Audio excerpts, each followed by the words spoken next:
श्री राम। गुरुर्ब्रह्मा गुरुर्विष्णु गुरुर्देव महेश्वरः गुरु साक्षात् परब्रह्म तस्मै श्री गुरुवे नमः।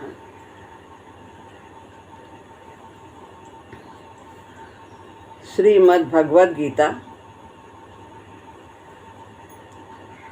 अध्याय 7 श्लोक है 27वां।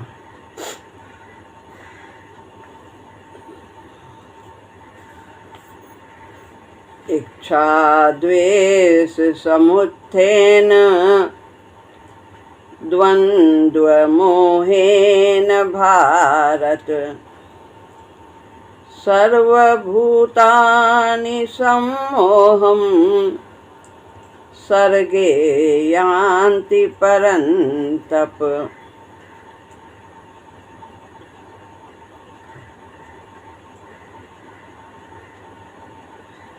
हे भारत, भारत का मतलब अर्जुन,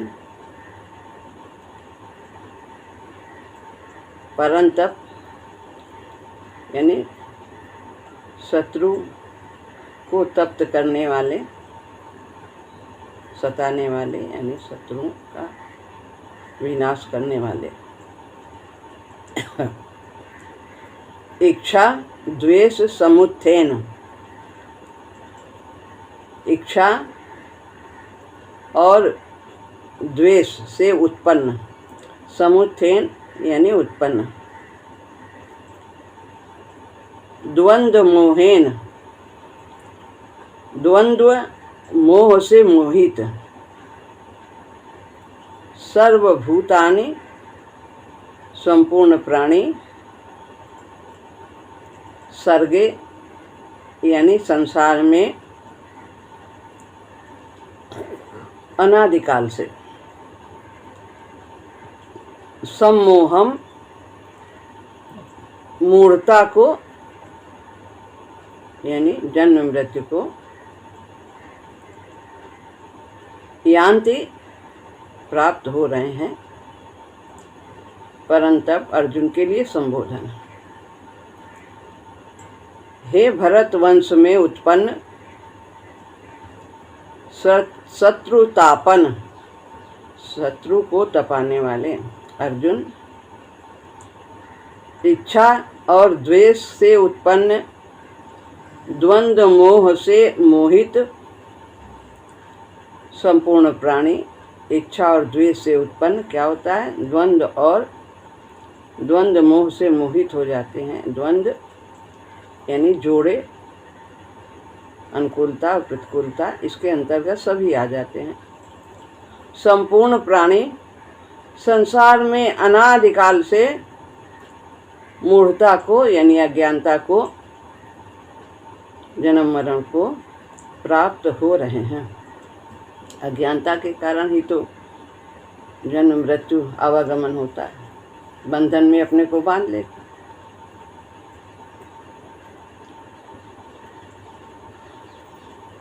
इच्छा द्वेष समुत्थेन और अंत तक का परंतक तप, यहाँ तक का व्याख्या करते हैं। इच्छा और द्वेष से द्वंद्व मोह पैदा हो जाता है। यानी इच्छा द्वेष क्या है? राग और द्वेष। राग होता है हमें अनुकूलता से और प्रतिकूलता से हमें द्वेष होता है। और जिससे क्या होता है कि मोहित होकर प्राणी भगवान से बिल्कुल विमुख हो जाता है और संसार की अनेक कामनाओं में लिप्त हो जाता है। अनुकूलता की चाह करता है, प्रतिकूलता से द्वेष करता रहता है। ये जो अच्छा लगता है इंद्रियों को, शरीर को, उनकी वो कामना करता रहता है। जिससे कष्ट होता है उससे दूर भागता है, ना आए ऐसा ना आए। इसी कारण से वो भगवान से विमुख हो जाता है और बार बार आवागमन के चक्र में पड़ता रहता है। आवागमन का मतलब है कि बंधन में अपने को बांधना, संस्कारों को उत्पन्न करना, नए नए संस्कार बनाना, जिससे उनको क्षीण करने के लिए यहाँ आना पड़ता है। मनुष्य को संसार से विमुख होकर केवल भगवान में लगने की आवश्यकता है। उसमें पशुओं की तरह नहीं है, उनको नहीं मालूम होता है कि हमें किस में लगना है, किस विशेष तौर से विवेक की प्रधानता नहीं होती है। लेकिन संसार में अनेक तरह के व्यवहार व्यक्ति करता है, तो उसे ये ज्ञान होना चाहिए क्या हमारे कल्याण के लिए है, किससे हमारा पतन होता है। भगवान ने विवेक दिया है, उस विवेक को हमें इस्तेमाल करना चाहिए, उसका उपयोग करना चाहिए। और जितना ही हम उसका उपयोग करते हैं उतना ही हमारी विवेकनी बुद्धि और पैनी होती चली जाती है। मनुष्य की दो मनोवृत्ति हैं, एक तरफ लगाना और एक तरफ से हटाना। हमें एक में क्या लगना चाहिए किधर, और किधर से हटना चाहिए। तो मनुष्य को परमात्मा में तो अपनी वृत्ति लगानी चाहिए और संसार से हटानी चाहिए। संसार का चिंतन नहीं करना चाहिए, भगवान का चिंतन करना चाहिए। परंतु इन दोनों वृत्तियों को जब मनुष्य संसार में ही लगा देता है, दोनों वृत्तियों को, किससे? इच्छा और द्वेष से संसार में लग गया है दोनों वृत्तियां।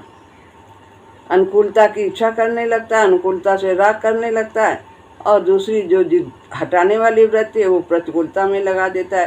ये प्रतिकूलता नहीं चाहिए, ये नहीं चाहिए, और वियोग नहीं चाहिए, अस्वास्थ्य नहीं चाहिए, गरीबी नहीं चाहिए, अपमान नहीं चाहिए, ये नहीं चाहिए, नहीं चाहिए, और इसके विपरीत सबको चाह करने लगता है।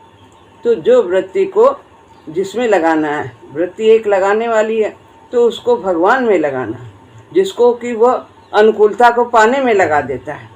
और जो वृत्ति को हटाना है कि संसार से हटाना है, तो उसको प्रतिकूलता से द्वेष करने में लगा देता है कि इसमें नहीं चाहिए, ये नहीं चाहिए। जिससे मनुष्य संसार में उलझ जाता है और भगवान से सर्वथा विमुख हो जाता है। और मनुष्य जीवन मिला है भगवान की ओर बढ़ने का, ये अवसर हमें प्राप्त है, और इस अवसर को हम यूं ही गंवा लेते। कभी कभी सत्संग की बातें भी सुनते हैं, शास्त्र भी पढ़ते हैं, अच्छी अच्छी बातों पर विचार भी करते हैं, मन में अच्छी बातें उत्पन्न भी होती हैं और उनको ठीक समझता है, फिर भी राग है गहराई से, तो वो चाहता है मुझे तो सांसारिक अनुकूलता को भी प्राप्त करना है और प्रतिकूलता को हटाना है, ये मेरा जरूरी काम है। इसके बिना तो जीवन निर्वाह ही नहीं होगा।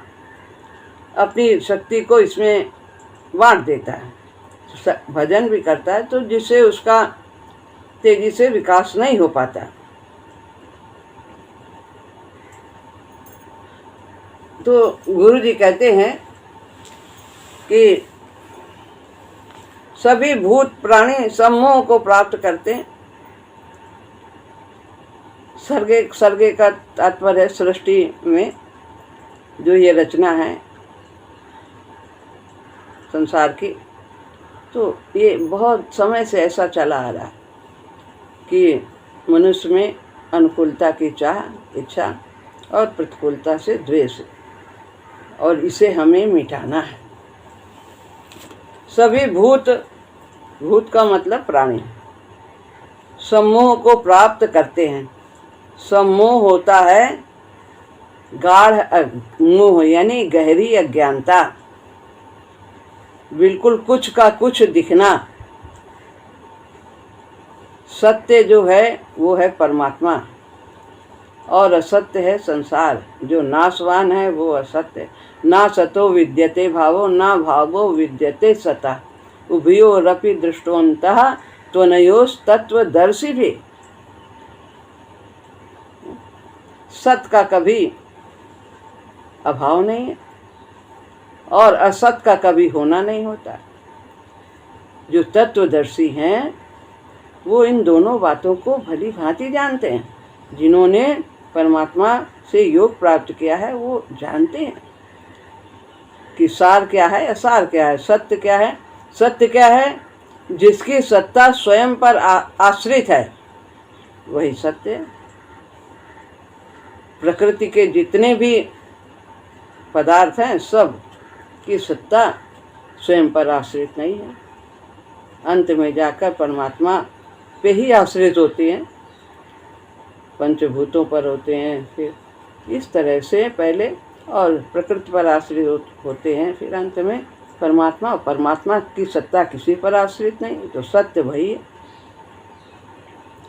तो यही मोह है, यही न जानना, घनी अचेतनावस्था जिसमें कुछ भी ज्ञान ना रहे, वास्तविकता का पता ही ना हो, जिस अवस्था में उसे मोह कहते हैं, उसे इसी अवस्था को मोह कहा जाता है। मोह से बढ़कर यह सम्मोह कैसे होता है और आगे बताते हैं। इच्छा द्वेष समुत्थेन, इच्छा और द्वेष से उत्पन्न ये मोह होता है। इच्छा है और द्वेष है तो फिर हमारे अंदर अज्ञानता मूढ़ता आ जाएगी। हम जान नहीं पाएंगे क्या करने के लिए हमें आए हैं, हम यहाँ आए हैं, हमें क्या करना चाहिए। तो ये सब का कारण है राग और द्वेष। इच्छा और द्वेष यानी राग और द्वेष। द्वंद्व मोहेन, द्वंद्वों के द्वारा किए गए मोह। द्वंद्व माने जोड़ा, संसार में सब कुछ का जोड़ा है। सुख दुख, हानि लाभ, मान अपमान, रोग निरोग, संयोग वियोग, इस तरह सबका जोड़ा है दिन रात। तो एक अगर हम चाहेंगे तो दूसरा जरूर आएगा। मान चाहेंगे तो अपमान जरूर होगा, इसके पीछे लगा है। सुख चाहेंगे तो दुख आएगा। तो हमें अनुकूलता से राग नहीं करना, प्रतिकूलता से द्वेष नहीं करना। जब हम अनुकूलता की चाह नहीं करेंगे तो हमारा प्रतिकूलता से भी द्वेष समाप्त हो जाएगा। तो जो होनी है वो होगा। अनहोनी होती नहीं, होनी होय सो होय, होनी हो कर ही रहे, फिर काहे का रोय।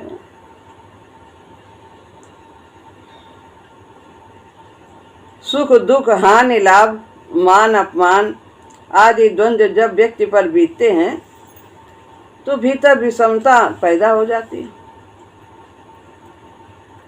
बीतते तो सभी पर हैं, लेकिन बीतना किसको यहाँ पर कहते हैं? जो उससे प्रभावित होता है। सभी के जीवन में आएंगे सुख दुख, हानि लाभ, मान अपमान, सब मानव जीवन है, सब कुछ आएगा। लेकिन विषमता कब आती है? जब हम इनसे प्रभावित होते हैं, सुख में फूलते हैं, दुख में विलाप करते हैं, तो ये हमारी विषमता है। स्थिरता नहीं रहती, समता नहीं रहती है। यदि हम सुख में सुखी हो रहे हैं तो हम दुख में दुखी जरूर होंगे। यदि आया और गया, सम रहे, ये भी आया है और वो भी आएगा। पीछे लगा है तीली, साइकिल के तीली के पहिए चक्कर घूमता रहता, तो आएंगे जाएंगे। लेकिन हम इनसे प्रभावित अगर नहीं होते हैं तो हम संस्कार नहीं बनाएंगे।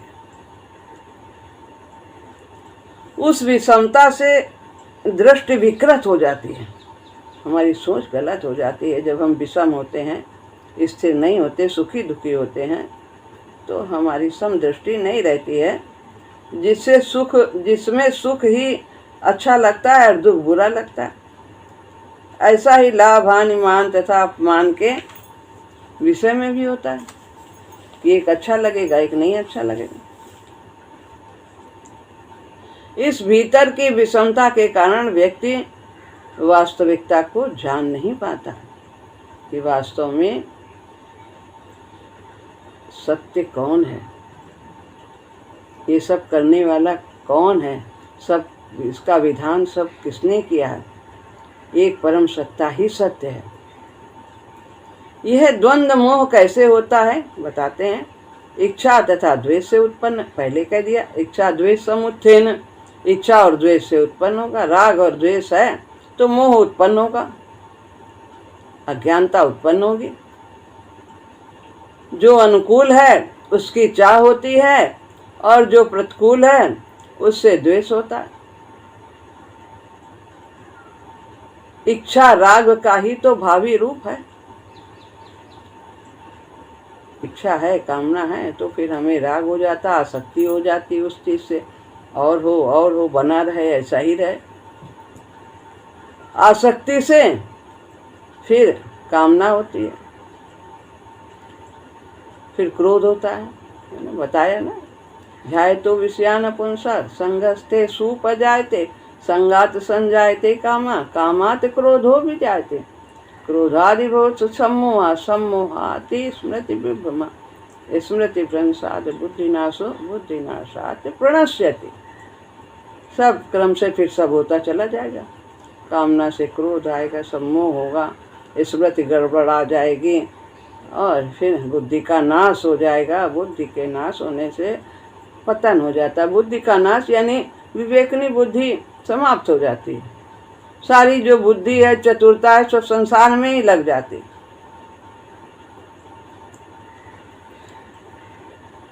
इस सारी परेशानी का मूल पतंजलि ने तो ऐसे देखा है, कहते हैं कि निवेश, अपने अलग अलग अस्तित्व को बनाए रखने की इच्छा ही क्लेश है।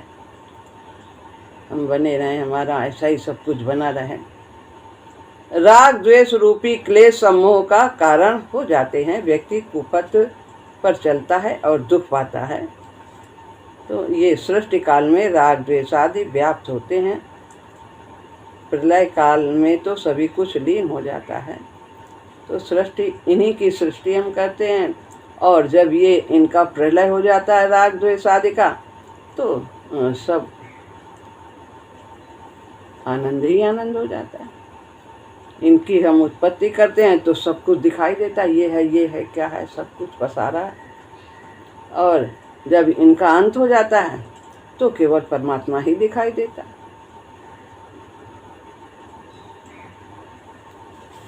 इस प्रकार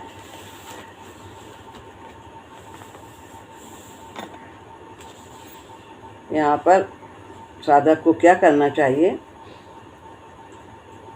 परमार्थिक और सांसारिक क्रियाओं में भेद होने पर भी साधक के भाव में भेद नहीं होना चाहिए। भेद नहीं होना चाहिए, चाहे हम पूजा पाठ करें, चाहे भजन करें, और चाहे हम व्यवहार करें संसार के प्रति, वो सब भगवान की सेवा समझ के करना चाहिए। मैं साधक हूँ, मुझे भगवत प्राप्ति करनी है, इस प्रकार का भाव बना रहना चाहिए। भाव भेद न रहने से, एक भगवत प्राप्ति का ही भाव रहने से परमार्थिक और सांसारिक दोनों क्रियाएं साधन बन जाती। अब है श्लोक 28वां, जो अभी श्लोक पढ़ा। इसमें भगवान ने द्वंद्व मोह से ग्रस्त इच्छा और राग, ये जो है राग द्वेष से युक्त व्यक्ति की स्थिति बताई। अब इस श्लोक में द्वंद्व मोह से रहित होने वाले साधकों की बात करते हैं, जिनके अंदर ये राग द्वेष नहीं होते। श्लोक है 28वां। एषां त्वन्तगतं पापं जनानां पुण्यकर्मणां ते द्वन्द्वमोहनिर्मुक्ता भजन्ते मां दृढव्रतः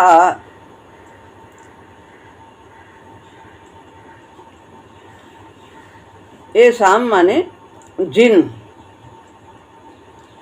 तू यहाँ आधा था और वह बन के तू हो गया अंतगतम। तो तू माने परंतु, अंतगतम नष्ट हो गए हैं, पापम पाप, जना नाम मानी जिन लोगों के, मनुष्यों के, पुण्य कर्मणाम पुण्य कर्मा, ते माने वे, द्वंद्व मोह निर्मुक्ता, द्वंद्व मोह से रहित हुए मनुष्य क्या करते हैं? भजनते, भजन करते हैं। माम माने मेरा, दृढ़ व्रता, दृढ़ व्रती होकर।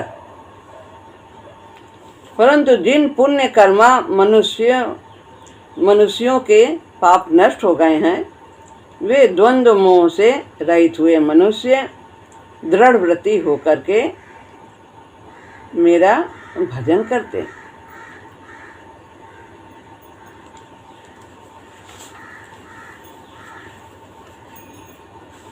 महाराज जी कहते हैं, कौन लोग कर पाते हैं भगवान का भजन? बताते हैं, जिनका पाप क्षीण हो गया, जिनके कर्म से संस्कार नहीं बनते,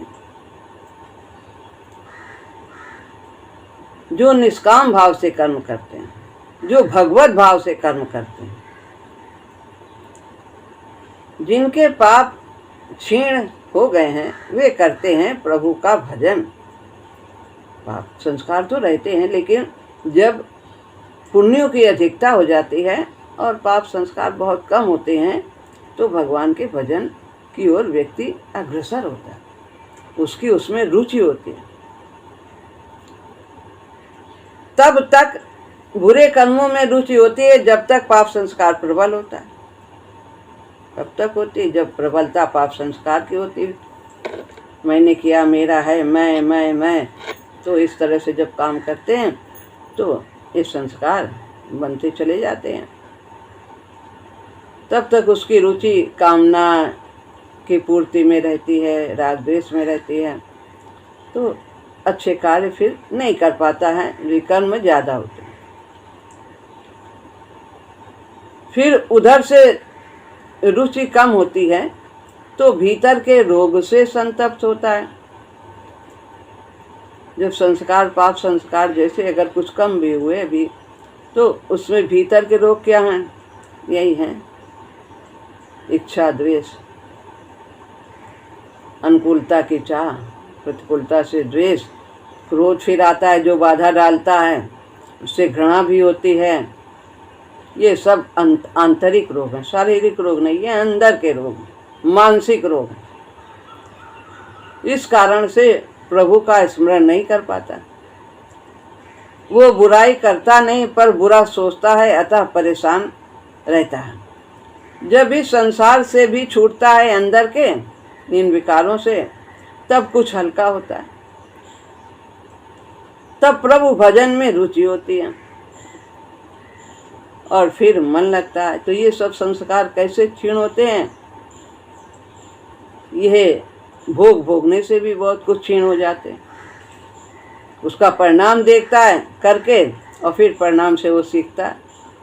बुरे कार्य का परिणाम तो दुख ही होगा।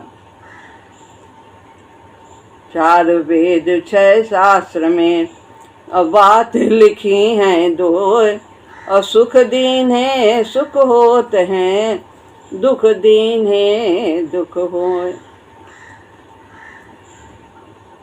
तो फिर जब अंदर के रोग कम होते हैं, मानसिक रोग, राम नाम के सुमिरन जप से मिटहि रोग विष मानस राग। और जो बीती सो बीती मूर्ख, सोच समझ अब तो उठ जाग। जब वो हल्का होता है तो प्रभु भजन में रुचि होती है, फिर मन लगता है, फिर बन पड़ता है भगवान का भजन। कुछ भी है, अगर संस्कार हल्के होते हैं, ये मानसिक रोग कम होते हैं, तब उसकी रुचि भगवान के भजन में लगती है। जब किसी व्यक्ति में कोई प्रबल संस्कार अटक जाता है प्रारंभिक अवस्था में, तो भी साधन से उखड़ जाता है। कभी कभी लगते हैं भजन में शुरुआत कर दी, लेकिन कोई ऐसी प्रतिकूलता या कुछ ऐसा स्थिति आ जाती है तो व्यक्ति का मन, साधक जो है वो डगमगा जाता है। अरे क्या है, इतना भजन किया फिर भी ऐसा हो, तो वो उस साधन पद से च्युत हो जाता है। भोग संस्कार के बलि होने पर वर्षों और कभी कभी शेष आयु भर व्यक्ति भटका रहता है। बहुत समय तक फिर वो साधना में नहीं आता है, और ऐसा भी हो जाता है पूरा जीवन ही ऐसे चला जाए उसका,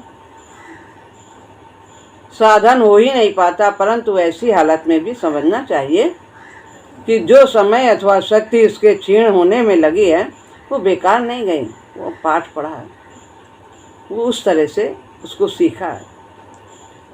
कोई गहरा संस्कार था, जड़ भरत में आ गया था। तो ऐसी स्थिति जब विवेक की कभी कभी प्रधानता कम हो जाती है और संस्कार बली हो जाते हैं, तो परिस्थिति के आने में साधक का मन उचट जाता है। एक तो है कुछ समय के लिए बाद फिर सचेत हो जाता है, लेकिन कुछ ऐसे भी व्यक्ति हैं जो पूरा समय से ही बीत जाता है जीवन, लेकिन फिर वो अगले जन्म में जितना किया है वो फिर उसके आगे फिर वो जब जन्म प्राप्त करता है मानव का, तो फिर वो फिर आगे वहाँ से बढ़ता है। आखिर संस्कार का क्षीण होना भी तो अनिवार्य था। जैसे उदाहरण जड़ भरत का है, वही के आसक्ति का संस्कार था। अगर परिवार में होते तो वहाँ निकल जाते, परिवार छोड़ दिया था, तो इसलिए फिर वो जंगल में हिरण के बच्चे में निकले। भगवान तो निर्मल करना चाहते, पूरी तरह से निर्मल कर, उसके क्षीण हुए बिना आगे भी तो नहीं चला जा सकता। एक कर्जा लिया हुआ था प्रकृति से, सो चुकाना ही था, और वो इस प्रकार चुकाया गया। जो विकास क्रम को समझता है वो घबराता नहीं। आखिर आगे बढ़ने के लिए जो कीमत देनी है वो खुशी खुशी वो देता है। पुण्य कर्मणाम, और जो द्वंद्वों से रहित हो जाते हैं वो पुण्य कर्मी हो जाते हैं। द्वंद्व उन्हें प्रभावित भी नहीं करते। तो द्वंद्व कई तरह का होता है। भगवान में लगे या संसार में लगे, परलोक के लिए भगवान का भजन आवश्यक है, इहलोक के लिए संसार का काम आवश्यक है। तो ये द्वंद्व में फंसा रहता है। क्या करें, भगवान में मन लगाएं कि संसार में मन लगाएं? संसार का काम भी जरूरी है, भगवान का भी काम जरूरी, क्या करें? वो सोच नहीं पाता कि भजन करें कि यही सब में लगे रहें संसारिक कार्य। दूसरा द्वंद्व क्या होता है, वो सोचता है कि वैष्णव मार्ग में जाएं कि शैव मार्ग में जाएं, शिव वाले कि शक्ति के मार्ग में जाएं कि गणपति के मार्ग में जाएं, कि क्या करें, ये कौन से संप्रदाय में जाएं, इसमें चलें कि उसमें चलें, ये भी द्वंद्व रहता है। परमात्मा के विषय में भी उसको द्वंद्व रहता है। वो सोचता है कि द्वैत मार्ग लें कि अद्वैत मार्ग लें कि विशिष्टाद्वैत, अनेक मार्ग हैं, वो इसमें भी भ्रमित हो जाता है। फिर चौथी बात है, परमात्मा की प्राप्ति के अनेक मार्ग हैं, भक्ति मार्ग, ज्ञान मार्ग, कर्म मार्ग, कर्म योग, ध्यान योग, हठ योग, लय योग, मंत्र योग, कई मार्ग हैं। किस मार्ग पर चलें? हमें तो एक मार्ग पे चलना है जो हमारे गुरु जी ने दिया, भक्ति मार्ग। कैसा भक्ति मार्ग? कर्म योग मिश्रित भक्ति मार्ग है। कर्तव्य भी करें और भगवान की भक्ति करें, भगवान से जुड़ करके काम करें, तो हम लोग निश्चिंत हैं, एक मार्ग पर चलते हैं। तो ये इस प्रकार का द्वंद्व नहीं है। और संसार में होने वाले अनुकूल प्रतिकूल, हर्ष शोक, क्या ठीक है क्या नहीं ठीक है, सुख दुख, ये जीवन भर इसी द्वंद्व में फंसे रहते हैं, क्या चाहिए क्या नहीं चाहिए। तो इस तरह के अनेक द्वंद्व हैं। तो हमें द्वंद्वों से रहित होना चाहिए, एक मार्ग पर चलना चाहिए। हमारा एक उद्देश्य होना चाहिए, दृढ़ व्रति होना चाहिए कि कुछ भी हो जाए कि हमें और कुछ जानने की ज़रूरत ही नहीं, हमें तो बस ये जानना है कि हमें भगवान ही चाहिए, हमें उन्हीं की प्राप्ति करनी है। क्या है संसार में, क्या नहीं है, ये सब के बारे में दृढ़व्रति कहने का तात्पर्य है हमें तो केवल परमात्मा की तरफ चलना है, हमारा और कोई लक्ष्य ही नहीं है। वो परमात्मा द्वैत है कि अद्वैत है, इस पे भी हमें ध्यान नहीं देना है। और वो सगुण है निर्गुण, हमें एक भाव मिला है, गुरुदेव की हमारे इष्ट राम है, हमें उन्हीं पर ध्यान देना है जो मार्ग हमें गुरुदेव ने दिया। तो इस तरह हमें इन सब बातों से कोई मतलब नहीं रखना चाहिए कि ये सब क्या हैं, किधर चलें किधर ना। परमात्मा की तरफ चलने वालों के सामने तीन बातें आती हैं कि परमात्मा कैसे हैं, जीव कैसा है, जगत कैसा है। तो उनके हृदय में इसका सीधा उत्तर होता है कि हमें तो परमात्मा ही परमात्मा चाहिए। जीव क्या है, जगत क्या है, इसके बारे में, सब के बारे में थोड़ा सा यदि ज्ञान हो जाता है तो ठीक है, ज़्यादा चिंतन करने की, बहुत विस्तार से जाने की ज़रूरत नहीं। तो ये है कि हमें अपने दृढ़ वृत्ति होना चाहिए, अपने अंदर दृढ़ विश्वास करना है कि हमें तो केवल एक रास्ता चुनना है, भगवान को जानना है, सब में भगवान को देखना है। यही दृढ़ व्रति, अपने उद्देश्य के प्रति दृढ़ निश्चय। तो जो दृढ़ व्रति होते हैं वे परमात्मा में पूरी तरह से लग जाते हैं और वे पुण्य कर्मणाम होते हैं। पुण्य कर्मणाम यानी पुण्य कर्मों के प्रभाव से इस प्रकार उनके अंदर ये दृढ़ व्रत भी दृढ़ता से होता जाता है। पुण्य कर्मणाम, पुण्य कर्म वाले जिनके भले संस्कार बहुत हैं, पुण्य तथा पाप दोनों ही रहते हैं लेकिन पुण्य अधिक रहते हैं। जिनके पुण्य संस्कार तो बहुत हैं परंतु पाप संस्कार दग्ध हो गए हैं, वे लोग भजन कर पाते हैं। बिना पुण्य के भजन नहीं होता है। विकास क्रम में जैसे जैसे अहम का विकास होता है और हम मानव स्तर में आगे बढ़ते हैं, हमारे पाप तथा पुण्य दोनों ही बढ़ते चले जाते हैं। जब इस प्रकार की परिवृद्धावस्था के उपरांत व्यक्ति चेत होता है, पापों के क्षय के लिए यत्न करता है। पहले तो पाप भी बढ़ता है, जब पुण्य थोड़े बढ़ते हैं तो वो सकाम कर्म, यज्ञ दान तप आदि भी करता है तो भी वो उसमें भी कामना रहती है, ये पाना क्या पाना, तो भी संस्कार बनते हैं।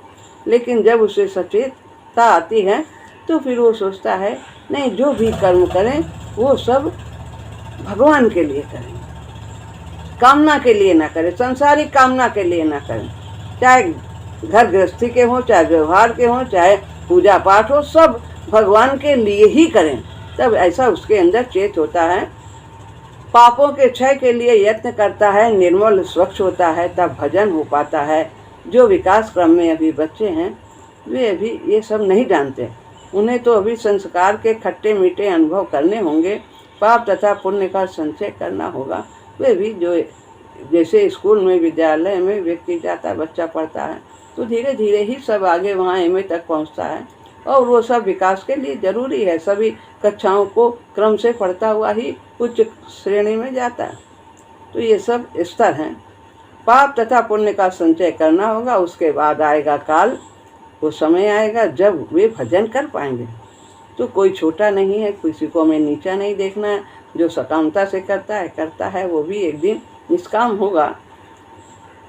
बिना सांसारिक अनुभूतियों के भीतर परिपाक नहीं होता है और सुख दुख से परे होने की मांग नहीं पैदा हो सकती है अंतरात्मा से।